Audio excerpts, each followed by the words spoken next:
কি হয়েছে একটু দেখেন তো। এই মিয়া ভাই ডাকতেছে স্যার বলেন আমরা এখানে বড় পজিশনে আছি না, দেখতেছেন না মিয়া আপনি ভাই বলা যাবে না কেন? কেন ভাই ডাকবো? আমি এখানে একজন কর্মকর্তা দেখতেছেন, আমি তো সাধারণ মানুষ, আমি তো খেতে কাজ করি। তো আপনি খেতে, আমরা এখানে পজিশন বড় পজিশনে আছি এখানে দেখতেছেন না ব্যাংকের মধ্যে, আপনি এখানে আমাকে এখানে ভাই বললে কি সমস্যা আছে? অবশ্যই সমস্যা আছে, আমাদের ছাড়া ছাড়তে হবে না, আমরা এখানে একটা পজিশনে আছি না ব্যাংকের মধ্যে।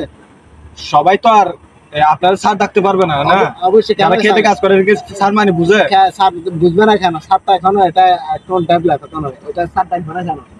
তো ভাইয়া আপনি কিসে কাজ করেন? আমি এখানে আছি একটু দেখাশোনা করি আর কি। কিসে দেখাশোনা করেন? করে এখানে একটা দেখাশোনা। কারণ আপনি ব্যাংকের এই আশ্চর্যজনক হচ্ছে ঘটনাটা দেখে আসলে হাসবো নাকি কান্দবো বুঝতে পারতেছি না। কারণ একটা ব্যাংকে তো যারা মানুষ যেগুলো টাকা দিতে রাখবে বা টাকা দেওয়ার জন্য রাখবে বা টাকা আনা নেওয়ার জন্য যাবে, তারা সবাই যে শিক্ষিত হবে এমন তো না। আমাদের বাংলাদেশটা হচ্ছে গরিবের বা দরিদ্র মানুষ বেশি, তো সবাই কৃষি প্রধান দেশ বলা হয় বাংলাদেশকে। সেখানে যে যারা হচ্ছে কেউ মানুষ হচ্ছে লুঙ্গি পরে আসতে পারে, কেউ যার যেমন ইচ্ছে তেমন ভাবে আসার সম্ভাবনা কি আছে, কারণ তারা হচ্ছে কি বেশিরভাগ কেউ শিক্ষিত কম বলা যায়, ঠিক আছে? সবাই যে শিক্ষিত এমন নয়, কেউ কেউ আসবে কি ভাইয়া বললে সমস্যা কি? ভাইয়া বলাটা কি কোনো অপরাধজনক কোনো কাজ? ভাইয়া বলা কি কোনো অপরাধ হয়ে যাবে এমন কোনো কাজ আছে? আপনাকে স্যার কেমনে বলবে? সবাই যে শিক্ষিত এমন আছে? ভাই বলেন, স্যার কেন বলবে? স্যার তো কি সবাই জানে? আপনাকে স্যার স্যার বলা মানে ভাইয়া বলা যাবে না, স্যার বলতে হবে। আপনি এমন কোন বড় মানুষ হয়ে গেছেন যে আপনাকে হচ্ছে কি ভাইয়া ডাকা যাবে না? আপনি যে তাকে এমনভাবে দুধ সেই করে বললেন, আরো ক্যামেরাটা সহ হচ্ছে কি আপনি সরাই ফেলতেছেন, ক্যামেরা বারে আপনি চাপড়ে বলতেছেন যে এটা হচ্ছে আপনাকে ক্যামেরা করা যাবে না। দেখুন, কে ভাইয়া বললো কে স্যার বললো, আপনাদের যদি ব্যক্তিগতভাবে আপনাদের ভাইয়া বলা যাবে না বা স্যার বলতে হবে এমন যদি তাকে, আপনারা হচ্ছে সাইনবোর্ড দিয়ে দিবেন একটা, যেখানে বলবেন যে আমাদের অফিসে হচ্ছে স্যার সাথে কথা বলা যাবে না। তাহলে সাধারণ মানুষ যেহেতু দুইবার ভাববে যে এখানে আমরা তো যেতে পারবো না, যেহেতু আমরা স্যার বলতে পারি না। আপনাদের সাথে আমাদের দেশের সম্পর্ক কোথায় হবে? প্রতিটা মানুষ নিজের মতামত প্রকাশ করতে পারবে। আপনার এখানে তো এমনি যাচ্ছে না, আপনি সুদ নিচ্ছেন। হ্যাঁ, ব্যাংকে এখানে কি আপনাদের লাভ ছাড়া কি কোনো অলাভ কিছু আছে? লাভ ছাড়া আছে?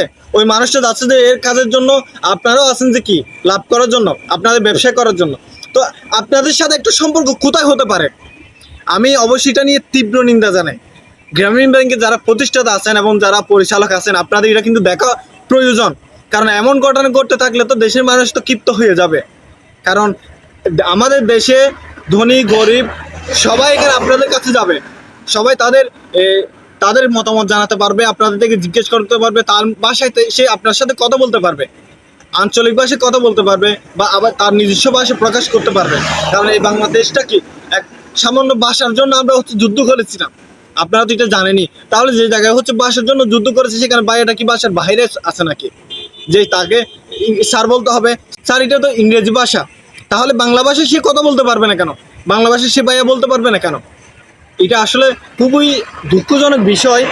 এমন ঘটনাটা আসলে খুবই আমাদের কষ্ট দেয়, এটার জন্য তীব্র নিন্দা জানাই। এবং এটা দেখুন, আমি এটা নিয়ে কথা বলতাম না, আপনার প্রশ্ন আসতে পারে আপনি কেন গ্রামীণ ব্যাংক নিয়ে কথা বলতেছেন, এটা আপনার সমস্যা না, এটা যার সমস্যা সে কথা বলবে। কিন্তু আমি কথা বলতেছি কেন? কারণ আমার মতন আমি হচ্ছে মধ্যবিত্ত, একদম নিম্ন মধ্যবিত্ত। তো আমরা যাবো যে আমরা হচ্ছে আপনাদের মতো স্যার বলতে পারবো না, আমরা হচ্ছে সাধারণ মানুষ, সাধারণভাবে কথা বলবো। আমরা ভাই বলতে পারি, ভাইজান বলতে পারি, আঙ্কেল বলতে পারি। তো এটা আমাদের নিজস্ব ভাষা। তো সেখানে ভাষার মধ্যে যে আপনাকে স্যার বলতে হবে, এটা কোথায় লেখা আছে? কেন আপনাকে স্যার বলবো? আমাদের স্বাধীন দেশে কেন আপনাকে স্যার বলতে হবে? এটা তো ইংরেজি ভাষা। তো আপনি হচ্ছে বাংলা ভাষা শুনতে পারতেছেন না, কিন্তু ইংরেজি ভাষা কেন শুনতে চাচ্ছেন? এটা আমাদের কাছে আমাদের প্রশ্ন রয়ে গেল। ধন্যবাদ।